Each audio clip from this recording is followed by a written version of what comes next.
let's take this back to our first time investors, our house hackers, so to speak. A lot of them, when they ask us, hey, should I manage this property myself? I don't want to pay 10% to someone to manage my property. Or the flip side might be, oh my God, I have no idea how to manage my property. What do we want our official stance on? Self-manage your property or outsource? If you're living in a 2-flat, for example, it should be really easy to manage the property. If you used a real estate broker like ourselves to purchase the 2-flat, I would lean on that real estate broker for their vendor list. Brilliant. Right? Yep. So an appliance repair person, right? A property manager or a property management company is a list of vendors that the manager has a working relationship with. Yep. So, and because that vendor gets volume, they're always going to be willing to go on Christmas morning or go on Christmas Eve, for example. Yep. Right? It's much more difficult for an individual to create that relationship, but it is not that difficult to manage a property that you are living in. You would manage it as if you were owning a condo. Some of the downsides? Some of the downsides of managing your own property? It's personal.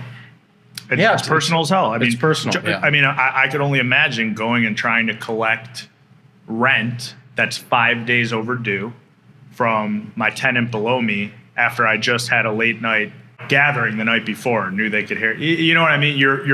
I feel like you're starting to intermingle.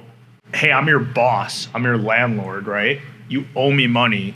Oh, but my doorknob's broken, or you guys were walking around late at night. But there's also advantages. Like if you're a little handy, the basement unit can't figure out why their dishwasher won't work. It's 8 o'clock at night. You could walk down the stairs and you can try and help them problem solve. So sounds miserable to me. I got a guy for that. Yeah, but then you have a guy for it, but he might not be able to come the next day, right? If you're living in the building and it's something simple that has come up in the past, you could go down there and fix it right away. At the same time, it's a little awkward. Like I live in a 3-flat. Mm-hmm. You did house hack, right? I currently house hack. How did you do it? How has it been? Would you do it again? Would you recommend it? Yeah, so to back up, I bought a 2-bed, 2-bath condo in Lincoln Park, and we were living there. It was great. At the time, rates were on the lower end. Yeah. We were paying about $3,200, $3,300 a month for a $500,000 apartment. And at this point, I had started to purchase investment properties. And my mindset was, if I'm going to do it with partners, I might as well try and do it myself. Sure. And then offset some of the expenses of shelter, right? So my 2-bed, 2-bath was costing me $3,200. Can I go buy something? And the most important thing to us was live in the neighborhood that we wanted to live in. Right. And be able to then offset the total costs against the rents.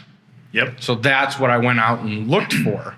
We also knew that we wanted to try and offset the total expenses and live in the best unit, which sometimes becomes very difficult. Sure.